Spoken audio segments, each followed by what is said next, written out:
শুনক নহয় নহয় শুনক মই আপোনাক এটা কথা কৈছোঁ আপুনি এতিয়া আপোনালোকৰ চৰকাৰ আছিলে এতিয়া চৰকাৰ আছিলে সেইটো নহয় জনপ্ৰতিনিধি হিচাপে মই যোৱা 5 বছৰ ধৰি লাহৰীঘাটত এই প্ৰজেক্টটো আনিবৰ কাৰণে মই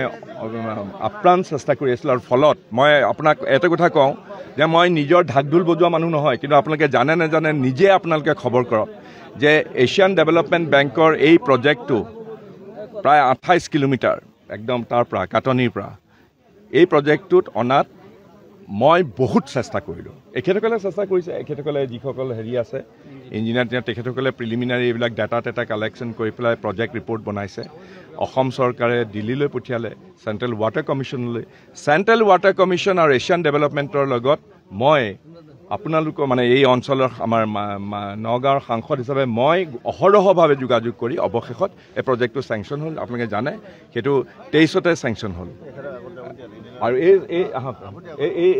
এই প্ৰজেক্টটো চেংচন হ'ল এই প্ৰজেক্টটো চেংচন হোৱাৰ পিছত এখেতসকলে পৰ্যায়ক্ৰমে কৰি আহিছে ইটছ এ বিগ প্ৰজেক্ট এটা ষ্টেজত এতিয়া 700 কোটি টকাৰ প্ৰজেক্ট গতিকে ইফালে চলি আছে আপোনালোকে খবৰ কৰক ইফালে চলি আছে বৰালিমাৰীটো সামৰি একেবাৰে তললৈ যাব একদম গৰুবন্ধালৈকে যাবতো গৰুবন্ধালৈকে যাব 28 কিলো মায়ঙৰ ওচৰত গতিকে আৰু এই গোটেই প্ৰজেক্টটোৰ স্পেন হ'ল তেওঁলোকে ৰূপায়ণ কৰিব লাগিব 3 বছৰত মই নিজে দেখিছোঁ যোৱা বছৰৰ পৰা এইটো কাম আৰম্ভ হৈছে কাটনিৰ পৰা আৰম্ভ হৈছে এতিয়া কোনডোখৰলৈকে হৈছে আপোনালোকৰ ভুৰাগাঁৱলৈকে হৈছে ভুৰাগাঁৱৰ পৰা এইফালে বৰালিমাৰীৰ পৰা এনেকৈ গৈ থাকিব গাগলমাৰী হৈ পেলাই একদম মায়ঙৰ ওচৰলৈকে গৰুবন্ধালৈকে কিন্তু প্ৰজেক্টটোৰ তেওঁলোকক টেকনিকেলিটো আৰু তেওঁলোকে ৰাতিটোৰ ভিতৰতেতো কৰিব নোৱাৰে এটা টেকনিকেলি কৰিব লাগিব কিন্তু তেওঁলোক অলপ লেহেমীয়া হৈছে বুলি মই ভাবোঁ যোৱাকালি মই ৱাটাৰ ৰিচোৰ্চ ডিপাৰ্টমেণ্টৰ চিফ ইঞ্জিনিয়াৰৰ লগত মই গুৱাহাটীত বহি দিছপুৰত বহি মই এইবিলাক কথাই ক'লোঁ যে আপোনালোকৰ গোটেই প্ৰজেক্ট ইমপ্লিমেণ্টেশ্যনটো কাৰণ পইচাটো দিছে এছিয়ান ডেভেলপমেণ্ট বেংকে আৰু ভাৰত চৰকাৰৰ যোগেদি গোটেই প্ৰজেক্টটো গোটেইটো মানে অভাৰভিউ হেৰি কৰিছে চেণ্ট্ৰেল ৱাটাৰ কমিশ্যনে দিল্লীৰ সেইসকলৰ লগত মই যোগাযোগত আছোঁ ইমপ্লিমেণ্টেশ্যন এখেতসকলে কৰিছে গতিকে মই কৈছোঁ যে এইটো লেহেমীয়া হৈছে এতিয়া আমাৰ এই গোটেই বস্তুটো বৰালিমাৰ ৰাইজে মোক যোগাযোগ কৰি আছে মই দৌৰ মাৰি আহিছোঁ মই ৰাজ্যৰ বাহিৰত আছিলোঁ দৌৰ মাৰি আহিছোঁ আজি আৰু এই প্ৰজেক্টটো এতিয়া এওঁলোকক মই এইটো কথাই কৈছোঁ চিফ ইঞ্জিনিয়াৰক যোৱাকালি মই এইটোৱেই কৈছোঁ যে প্ৰথমতে এতিয়া যিটো গৰাখহনীয়া হৈছে বৰালিমাৰীত সেইখিনি আপোনালোকে কণ্টেইন কৰক সেইখিনি একদম ইমিডিয়েটলি প্ৰতিৰোধ কৰক কিন্তু প্ৰতিৰোধ কৰি পেলাই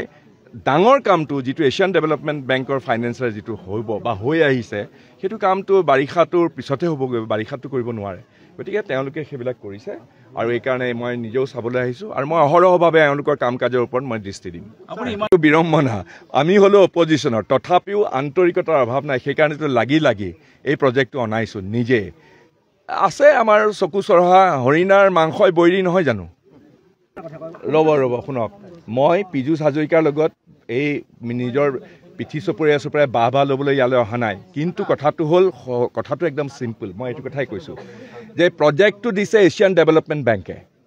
পইচা দিছে এই গোটেই প্ৰজেক্টৰ এছিয়ান ডেভেলপমেণ্ট বেংকে ভাৰত চৰকাৰৰ যোগেদি ফাইনেন্স মিনিষ্ট্ৰীৰ গোটেই কামটো তদাৰক কৰিবৰ কাৰণে চেণ্ট্ৰেল ৱাটাৰ কমিশ্যনৰ দায়িত্ব কেন্দ্ৰীয় জল আয়োগে তাৰপিছত গোটেই টেণ্ডাৰ কৰি পেলাই এতিয়া ৰূপায়ণ কৰিছে পীযুষ হাজৰিকাৰ ডিপাৰ্টমেণ্টে স্বাভাৱিকতে তেওঁ বাহ ল'ব কিন্তু গুৰিতে যে পইচাটো অনাত কাৰ অৰিহণা আছে সেইটোকো পীযুষ হাজৰিকাই মোৰ কথা নকয় মোক নালাগে বাৰু মোক কৰিব মোৰ হ'ল মোৰ মানুহখিনিৰ কাৰণে এই কামটো যে মই আনিব পাৰিছোঁ মোৰ অতি তৃপ্তি আৰু মোৰ সৎসাহস আছে কাৰণ এই কামটো পাবৰ কাৰণে মই অন্ততঃ 2 বছৰ 2.5 বছৰ অহৰহভাৱে মই তাঁত বাতি কাঢ়ি central water commission Asian development বেংকৰ কাণ্ট্ৰি ডিৰেক্টৰ আনকি ফাইনেন্স মিনিষ্ট্ৰীৰ মই যিজন ফাইনেন্স মিনিষ্ট্ৰীৰ কাৰণে এই পইচাটো বাহিৰৰ বেংকৰ পৰা আহিছে অতি কম সুদত ভাৰত চৰকাৰৰ যোগেদি এই পইচাটো অসমলৈ আহিছে গতিকে সেই বস্তুটো কেন্দ্ৰীয় চৰকাৰ বিত্ত বিভাগৰ জৰিয়তে আহে গতিকে বিত্ত বিভাগৰ লগত মই কৈছোঁ সোনকালে লাগে